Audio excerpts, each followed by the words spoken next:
আজকে আমরা এই ভিডিওর মাধ্যমে আলোচনা করব বাংলা শস্য বীমার ফর্ম কিভাবে ফিল আপ করবেন এবং ফর্মটা কোথা থেকে পাবেন বা ডাউনলোড করবেন বা কোথায় জমা দিবেন এবং কি কি ডকুমেন্টসের প্রয়োজন সেগুলো এই ভিডিওর মাধ্যমে দেখব। তা বন্ধুরা, ভিডিওটা যদি ভালো লেগে থাকে তাহলে লাইক করে বন্ধুদের সঙ্গে শেয়ার করবেন।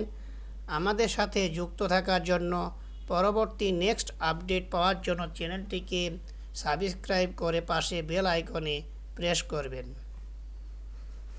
তা চলো দেখা যাক।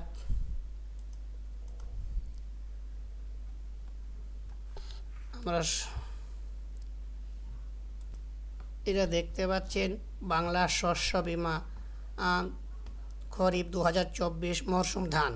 এটা বাংলা শস্য বীমা 2024 সালের খরিফ মরশুমের একটা ফর্ম। এই ফর্মটাতে আপনারা যারা ফিল আপ করতে চাচ্ছেন তারা কিভাবে ফিল আপ করবেন এবং কোথা থেকে পাবেন এবং কী কী ডকুমেন্টস লাগবে সেটা ভিডিওতে আলোচনা করব। দেখেন, এখানে মধ্যস্থতাকারীর বিবরণ।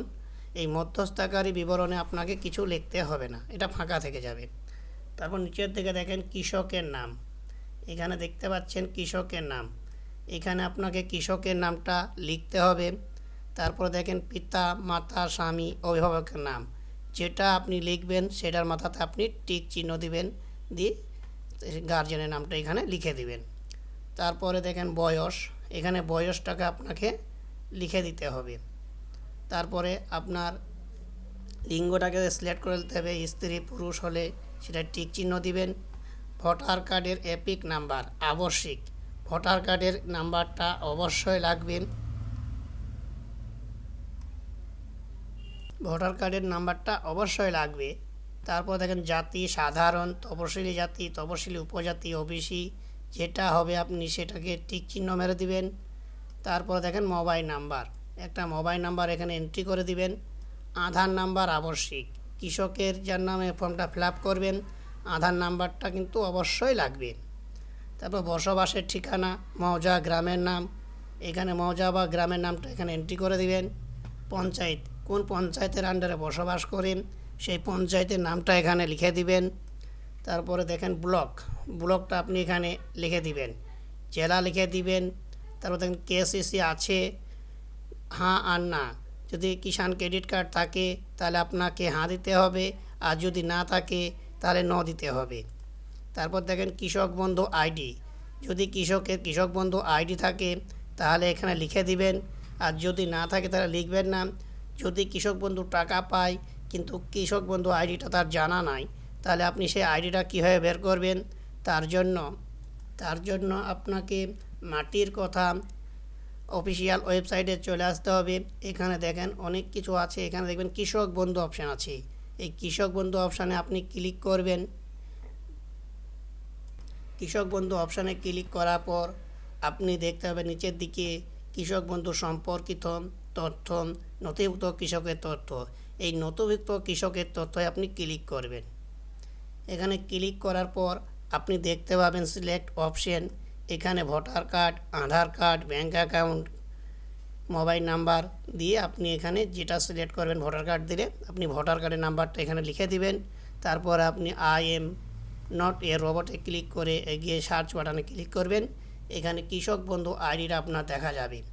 তাই সেই কৃষক বন্ধু আইডিটাকে আপনাকে এখানে লিখে দিতে হবে। কৃষক বন্ধু আইডিটা আপনাকে এখানে লিখে দিতে হবে। তারপরে দেখেন বীমার জন্য প্রস্তাবিত ফসল এবং জমির বিবরণ।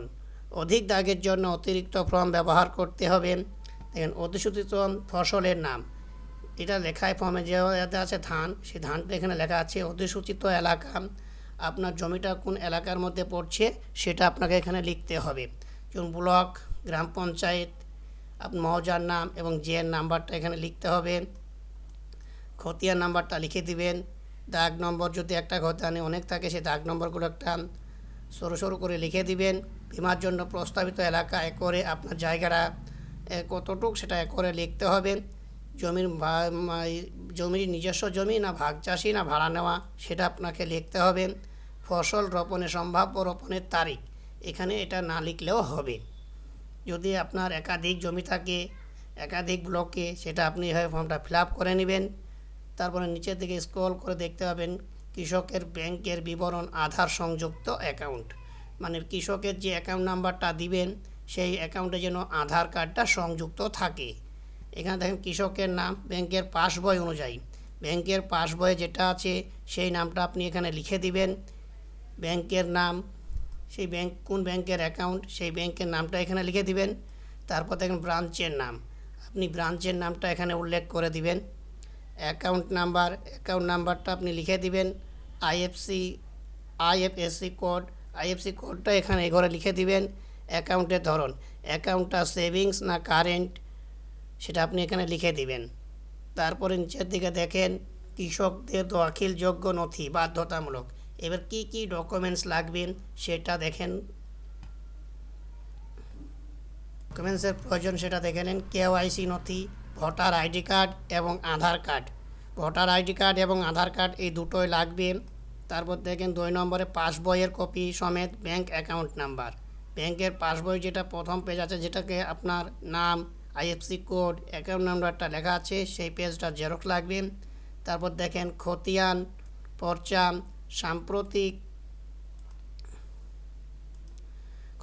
পর্চা সাম্প্রতিকতম বা পাট্টা বা দলিলের নকল, নিজস্ব জমির ক্ষেত্রে বা ভাগচাষী জমি নিজের জমি না থাকলে জমিতে চাষের অধিকার সংক্রান্ত শংসাপত্র নির্দিষ্ট ফর্ম গ্রাম পঞ্চায়েতে প্রধান কর্তৃপক্ষ দিতে হবে। যদি নিজস্ব জমি হয় তাহলে আপনি নিজস্ব জমির দলিল বা রেকর্ড বা পাট্টাটা জেরক্স করে দিবেন। 4 নম্বর সহকৃষি অধিকর্তা সংশ্লিষ্ট ব্লক বা তার প্রতিনিধি অথবা ভূমি সংস্কার উদ্বাস্তু ও ত্রাণ পুনর্বাসন দপ্তরের রাজস্ব আধিকারিক পরিদর্শক দ্বারা প্রদত্ত ফসল রোপণের শংসাপত্র রোপণ করেছেন বা করবেন, এটা আপনার না দিলে হবে, কিন্তু আপনার ভোটার আইডি কার্ড এবং আধার কার্ড, ব্যাংকের পাসবই এবং আপনার রেকর্ড বা দলিল বা পর্চা এটা আপনাকে জমা দিতে হবে। তারপরে দেখেন নিচের দিকে একটু চলে আসছে, দেখেন নিচের দিকে দেখা যাচ্ছে দেখেন কৃষকের সহি বা টিপছাপ। যদি কৃষক আপনার সই করতে পারে তাহলে সই করে দিবে, যদি সই না করতে পারে তাহলে আপনার টিপছাপ দিয়ে দিবে। আর এটা আপনার তারপর দেখেন নিচের দিকে একটু দেখেন এরিয়াশন সার্টিফিকেট, এটা আপনাকে ফিল আপ করতে হবে না, এটা অফিসাররা করে নেবেন। তারপর নিচের দিকে দেখেন এই যে প্রাপ্তি স্বীকার, এইটা আপনাকে কোনো সময় ফর্ম ফিল আপ করে নিয়ে যেতে হয় বা অফিসাররা করে দেয়, কিন্তু ভিড় থাকলে সেটা ওরা করতে চায় না, তার জন্য আপনাকে ফর্মটা ফিল আপ করে দিতে হবে। এখানে লিখতে হবে শ্রীমতী, এখানে আপনার নামটা লিখে দিবেন, এখানে আপনার অভিভাবকের নামটা লিখে দিবেন, যেটা হবে সেটার মাথায় টিক চিহ্ন মেরে দিবেন। তারপর যিনি কোন গ্রাম পঞ্চায়েতে বসবাস করছেন এবং কোন ব্লকের আন্ডারে এবং কোন জেলার, সে একজন কৃষক, তার নিকট হইতে তারিখ থেকে তারিখ ফসলের জন্য একর পরিমাণ জমির পূরণ করা প্রস্তাব গ্রহণ করা হইল। ঝুঁকির গ্রহণযোগ্যতা প্রস্তাবপত্র যাচাই সাপেক্ষে শ্রীমতী আবার তার নামটা লিখে দিবেন। এর পক্ষ ব্যাংকের অ্যাকাউন্ট নাম্বারটা লিখে দিবেন, শাখা অ্যাকাউন্ট আছে এবং অ্যাকাউন্ট নাম্বারটা এখানে লিখে দিবেন, কোন ব্যাংকের অ্যাকাউন্ট আছে সেই ব্যাংকের শাখাটা লিখে দিবেন এবং অ্যাকাউন্ট নাম্বারটা এখানে লিখে দিবেন। তারপর মধ্যস্থকারীর নাম, এখানে আপনি এটা লিখতে হবে না, এটা আপনাকে জমা দেওয়ার সময় আপনাকে এটা কেটে দেওয়া হবে। এবার আপনি ফর্মটা কোথা থেকে পাবেন এবং কিভাবে পাবেন সেটা আমরা দেখছি। এই মাটির কথা অফিসিয়াল ওয়েবসাইটে চলে আসবেন, এখানে দেখতে পাবেন বাংলা শস্য বীমা, এখানে ক্লিক করবেন। এই বাংলা শস্য বিমায় ক্লিক করার পর আপনি দেখতে পাবেন অ্যাপ্লিকেশন ফর্ম অফ খারিফ 2024, এখানে আপনি ক্লিক করবেন, ফর্মটা আপনার ডাউনলোড হয়ে যাবে। এই ফর্মটাকে আপনি প্রিন্ট আউট করে নেবেন, অথবা আপনার ব্লক আধিকারিক অফিসেও এই ফর্মটা, কৃষি আধিকারিক অফিসেও আপনি এই ফর্মটা পেতে পারেন। তাই এই সমস্ত ডকুমেন্টস নিয়ে আপনি আপনার 2024-এর খারিফ ধান বা ভুট্টা এগুলোর আপনি বিমা করতে পারেন। তা যদি এই ভিডিওটা ভালো লাগে থাকে বন্ধুরা, তাহলে একটা অবশ্যই লাইক করে দিও এবং আমার চ্যানেলটিকে অবশ্যই সাবস্ক্রাইব করে দিও।